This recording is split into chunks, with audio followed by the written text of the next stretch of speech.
Here on the Denise Newsome Show, we give exposure where exposure is due. I am your host, Denise Newsome. I am going to ask you to please like, share, comment, subscribe, and don't be afraid to ask questions to our guests. If you have any questions, put it in the comment section. Remember to give us some warm hearts and likes. This evening, we have author Rick Mouzon as our special guest. Our topic is a man of words. As a child, Rick spent time in a children's residential facility, which led him into a career in social services as a child protective service worker and family advocate. Rick is an author of 3 powerful books, plus more. Let's not prolong any further. Rick, how are you? Tell us a little bit about yourself. Good evening, Denise. I guess my early days inspired me to write stories. I always liked to write as a kid. As mentioned, I was in a residential center, and I had many memories of being in that facility. And I used to call them war stories as I told them to my friends and family. And one day, my best friend told me, "You have all these memories. Why don't you put them in writing?" So I just kept saying over the years, one day I'm gonna write a book. I'm gonna write a book. I'm gonna write a book. Of course, nobody believed me. And one day in 2007 or so, I just began to put my memoirs in words and just started writing my first book. And the rest is history. Right. So, actually, it was your friend that really inspired you to start writing your books? Yeah. Yes. Okay. Yes. I just a lot of things that people thought I had forgotten or things that had been forgotten. I just kept them in my mind. I decided to just put them in words, and Right. I said, even if I wrote them, people are going to read it and say, "What?" No one's going to believe what I wrote, but the stories are true because I was there. Right. I had a first-hand witness account. I had a front row seat to many of the happenings. Right. So let's talk about your first book, Vietnam on the Hudson. Enlighten us on that, if you will. Vietnam on the Hudson is a true story. It's about a child that was me who was in a residential facility in New York's Westchester County back in the 1970s. This was after my mom had passed away when I was 8 years old, and my dad worked a lot of hours. He couldn't be both mom and dad, and I guess he was afraid that I would get lost in the shuffle in the New York City public school system. So he got with some of the social workers and therapists and whatever. And long and the short is that I was in this residential center for 3 years, and I saw a lot of things up there, a lot of things good, a lot of things bad. And it inspired me to write about the memoirs. Some of the things I saw that were funny, some were downright sad, and others were infuriating. And just many of the experiences I went through, thankfully, it led me to a career because I had gotten some good influences up there that eventually led me into the career of social services and working with kids. I just, concentrated more on the positives and the negatives. Right. Amen. So how did you actually come up with the title? I thought at the time that it was like being in a war. It was Wow. like a mental war for myself because Wow. I was going through a very bad time in life. As I mentioned, I had lost my mom. I began acting up in school. I got into fights. I would talk back to the teacher. I was very defiant. And maybe it was a thing where people felt they couldn't handle me. In reality, I was frightened, but my Right. fear was masqueraded by anger. And I was just taking it out on people and just doing things that I wasn't supposed to do. I mean, kids today, they get into drugs and stuff. Thank God I never got into drugs or alcohol, but just, cutting classes, Right. provoking fights, instigating fights, and getting called into the principal's office and all that other stuff. So I guess they decided to just have people monitor me a little better 24/7. Right. Right. Right. So how long was you actually in like foster care? You was actually in foster care or I was in a the resident, resident? not foster care per se, but residential care. I Right. never Okay. was with foster parents Parents. because Okay. I still had my natural dad. I'm the youngest of three. I had an Okay. older brother and sister. By that time were graduating from high school, going out into their own. I was all maybe 10 years old, and I was and I mentioned this in my book. I was like a boat without a rudder, and with everybody busy, no one had time to navigate. So it was felt that I needed more of that monitoring and structuring to get me on the right path, get me back on track again, Right. because my train was derailing. So I had to have someone to kind of watch me and get me back on track and get me back on the fast track. I was always a good academic kid. It's just, a lot of things that bothered me, a lot of things that plagued me, if you will, in those days. The loss of people close to Right. me and just the sadness and such. But just have the people there to watch over me and let me know that everything is going to be okay. And Right. a lesson Right. or two in So coping skills. right, with the coping skills. Exactly. And in the residential home, did you find it helpful to you? Yeah, looking back in retrospect, Okay. um, there were a few negative people there. When I say negative people, some of the staff members Right. that I wrote about in my book. Um, Kids weren't any worse than some of what I'd seen. I mean, I got into fights there, but not as bad. Um, some of the people that were working there, who I won't mention, it seemed like they were there just for the money, just for the Right. greenbacks, Right. and some of them That happens actually a lot. took in pleasure into physically and mentally abusing kids. Um, the manipulation, the gaslighting, and there's a lot of that going on with some of the staff up there.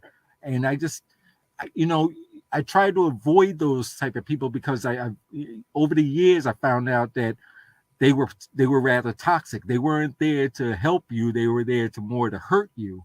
So I found myself gravitating more towards those who were there to help me, albeit on the straight path. Right. Even though they may have instilled a little strictness, but they brought out that strictness because they knew that I was better than what I was, and Right. they saw the good in me, and they Right. wanted me to focus on the good and leave the bad to the wayside. Right. Right. So they, from your experience in the residential home, um, it influenced you to do a 180. In what way did it help you? It helped me to find the way to kind of pay it forward to the next generation. Let me tell you something. It took me a while before I decided to embark on a career in social services because I was 13 when I finally got back home, and my teens and my early 20s, I really had no direction, Denise. I didn't know Okay. what I wanted to do career wise. I mean, I went through junior high school, I'd gone through high school, went to college, went into service, and I had no idea. And then one day I went on a visit and I said, you know what? Maybe I want to work with kids. Maybe I want to work in a residential center or a group home. So around the mid 80s or so, I started doing some per diem work at a group home in Westchester. Okay. And after doing that for a little while, I said, you know what? I want to pursue this as a career. I want to go into social services. I want to pay it forward. I want to give back the things that were given me all those years before. And Right. after some time, it led me to a full time career That's um, interesting. as a as a youth counselor, as a youth group worker, and as a child protective services worker, and working with Right. families and such. Right. That's great. That's great. Your second book is entitled Savior of the Children. What motivated you to write that book? As mentioned, I was in Child Protective Services for 23 years, Right. and I had seen a lot of things that CPS workers go through in their careers. Um, it's a burnout job. It's a very, very tough job. I'd seen burnout. I'd seen workers walking out in tears. I'd seen it where a worker will have this many cases, a big caseload this thick, and only have enough time to work with maybe 5 families when they got 15 or 20 families to work with, and then the court papers and having to gear up for family court, and then having to visit, and I'm just throwing out names here, the Jones family, or Right. Mr. and Mrs. Smith, or Right. is Mrs. Rodriguez taking care of her daughter. And I'd seen a high turnover in my 23 years because people can't have it. People can't handle it. I'm not saying everybody. It takes a person to handle it. Um, I'd seen, and then I'd seen where workers had knives pulled on them. I've seen workers get dogs sicked on them. I've seen Yeah. workers get cursed out, get spat on. I've been cursed out a few times. I had a mom liken me to people who'd snatched the Lindbergh baby, and that got to me. Okay. And just we're we're there for a purpose, Right. and we're there for the safety of the child and the safety of the family. But Right. unfortunately, a lot of people don't realize that Right. we're looked upon as the enemy. Right. So the actions that was taken against the staff, the workers, who is like their family or the children, their families. The families, yeah, usually it's the parents, because no one wants to have their children taken away. Right. It doesn't matter what the circumstances are. Right. No one likes to have their children taken away. And it's very disheartening to have to take a child away from his or her parents and have to put them in emergent foster home or resource home, or maybe even a shelter. But when you see cases of abuse, neglect, and whatever have you, that child is out on the streets. You have to do what you have to do at times. Right. And it's a lot of overtime. Sometimes you're going on only 3 hours of sleep because you have to get up again and you have to go to court, or you have to go to the foster home, and you have to make sure that the child gets to school okay, and that they got enough, they have clothes to wear and Right. books and all that other, and they have enough food, that they're fed and they're well Right. cared for. Right. Um. So you had mentioned about like a lot of the staff have piles and piles of work. Um. So when they only have like time for five, what happens to the rest of them, the families? Well, now they may get farmed off to a secondary worker. If the Okay. caseload is too big, they may get farmed off to a secondary worker, and then they will have a family team meeting to make sure that this family is doing okay, or this child is in the right setting. It's a no child left behind kind of thing. Okay.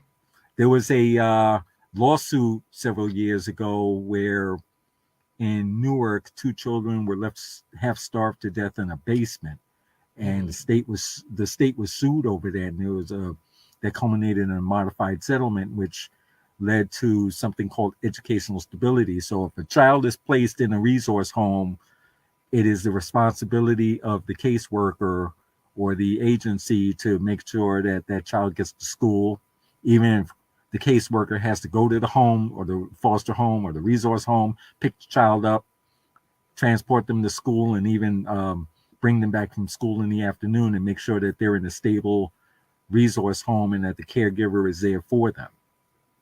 So it's Right. not it's not it's not a perfect thing, but it's a lot better than it was 7, 8, 10 years ago. Wow. Wow. In your experience, what kind of clients are the most difficult to work with? The children, Well, it's easy to say that it's more difficult to work with the teenage clients, because the teenage. teenagers can get rebellious. Um, I've had I had one young client who I found out that had some kind of streptococcus. They call it MRSA. It's an acronym. I forgot I have it in my book. I forgot what it, but it's a very contagious illness where it's open wounds and such. Oh I've wow. had young clients come from homes with bed bugs, head lice, Wow. um, children who haven't been properly potty trained. So Mm, you just run the gamut. It can be a whole variety. So you have to look at the background and make sure that what kind of client you have, what kind of home this child came from, and go from there. wow. Wow. That is just like heartbreaking. That's heartbreaking to Yeah. hear. Mm-hmm. Um, but they have good people like yourself working there, and I'm sure that you had a lot of other staff that was definitely inspiration and influence their lives so they can make a turn, a 180 turn. Mm-hmm. Now, let's get back to your writing. I understand that you are a collector of die-cast model cars and have written a book on collecting. Please tell us about your collecting hobby and how that led you to writing a book on that. I've been collecting since I was 12 years old, and Okay. that's decades. Um, I've been collecting Hot Wheels, Matchbox, and other diecasts. I've even collected big scale models. Um, when I was a kid, my parents took me to the store. I didn't want a Slinky. I didn't want a G.I. Joe. I wanted a car. So I just started this little collection, and the little collection became a big collection. And now I have over 1,600 vehicles in my Ooh, collection. This is after wow. collecting for some 5 decades. Um, I wrote a book. It's called Diecast Car Collecting 101 Bumper to Bumper, and it covers collecting the diecast, how the hobby started, where you can find diecast, all the retail stores, the swap meets, how to customize. I've even gotten into customizing and restoring some Hot Wheels cars. And Wow. this is this is I don't know if the camera catches this. This is an example right here that I made for a Yes. neighbor. It's a Dodge Challenger that I painted up and I put the RT stripes on.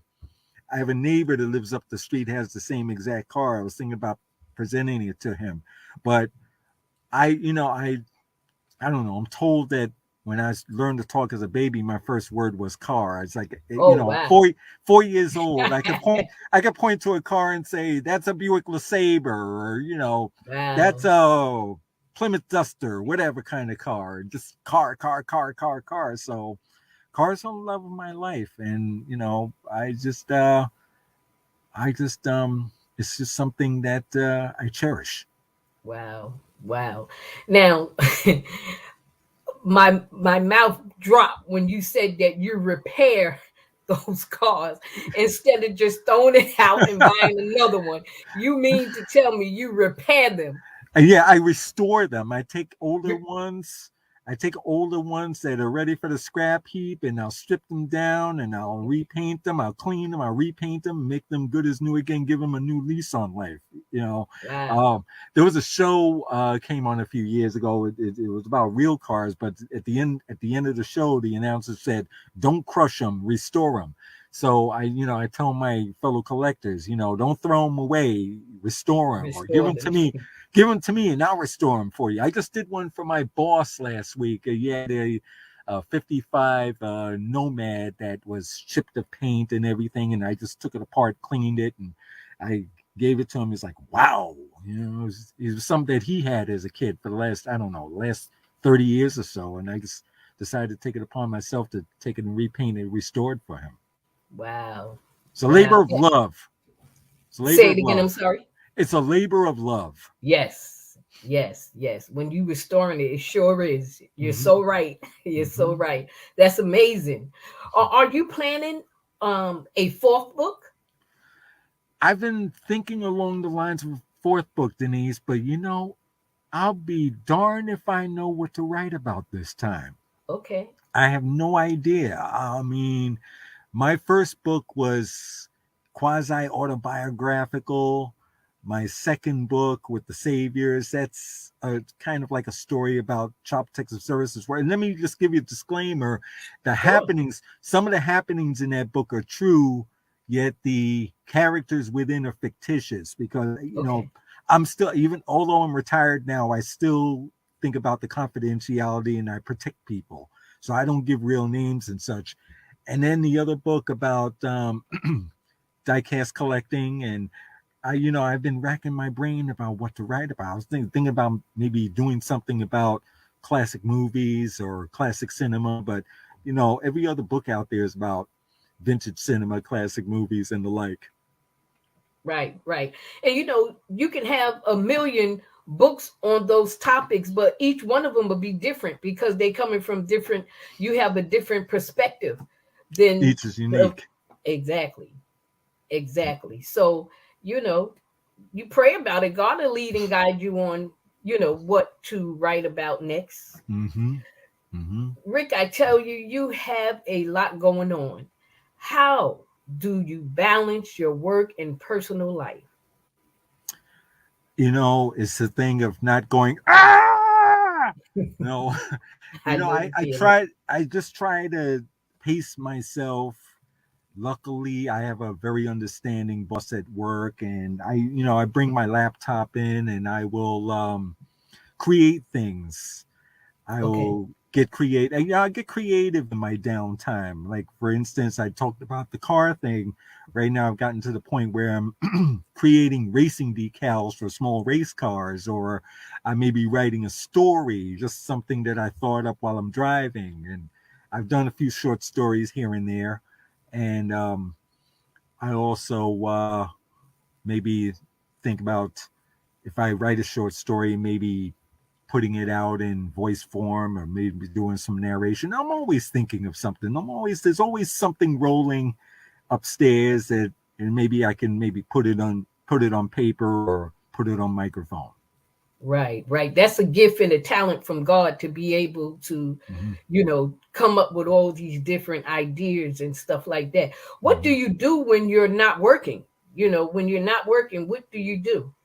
When I'm not working, my mind is working. I'm always thinking So of you doing something creative. I'm always thinking of either writing a story or writing a small mini biography about something. I just did one, a small podcast about the history of Warner Brothers and motion pictures, or I'll take a walk outside. Maybe I'll go for a drive somewhere and just I don't know, walk along the waterfront and just try and relax, or just sit and lay and stare at the ceiling and watch an old movie. But there's always something going on. always something going on. That's good. That's Mm-hmm. good. That's very, very good. Mm-hmm. What advice do you have for our listening audience? For the young people, I would tell them that even though times are rough right now, there's always that little nugget of hope. There's always that little positive. I mean, you can have Yes. 99 negatives, but the one positive. Work on that one positive and just, never let it go. And when you feel like you've at your wits' end, you reach the end of your rope, tie a knot and hang on. In other words, never, ever, ever, ever, ever give up. Right. Never give up, because there's always that one little thing, that one little positive light at the end of the tunnel. And it's not always another train coming at you. There may be just that light at the end of the tunnel. Follow that light at the end of the tunnel. Right. Right. Just like you did.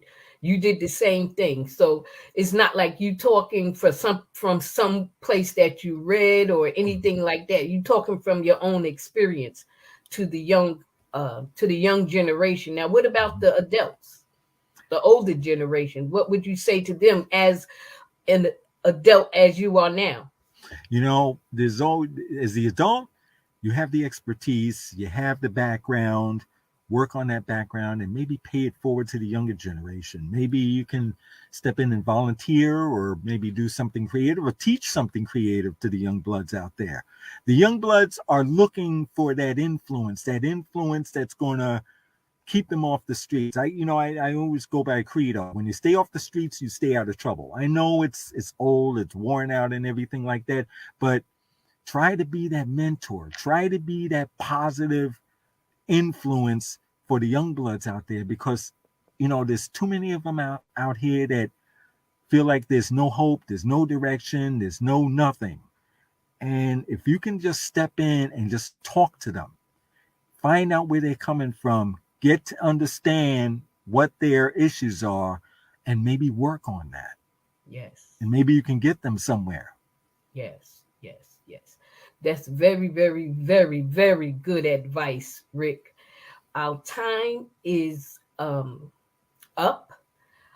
I want to thank everyone that is watching. We appreciate you. We love you. Rick, you are phenomenal. Thank you for enlightening and sharing with us. For those that are watching, please support Rick. Purchase his books. Christmas is coming up, and that would be a great Christmas gift. You can and if I may say something, you don't have to worry about it coming from overseas. I mean, you order it today, you can get it tomorrow or the next day. So Thank you for that, Rick. Join us next week. We have Victoria Colbreth as our special guest. She is the owner and founder at Victoria's Fragrances and More. She has a movement called Healthy Living with Victoria. Ladies and gentlemen, if you are serious about losing weight and living a more healthy lifestyle, you don't want to miss it. Prepare for 2021 with Victoria. The year of no more excuses. Tell somebody to tune in next week. God bless you. Stay safe. I will see you next week. And check out my website, DeniseNewsome.com. God bless. You just need a little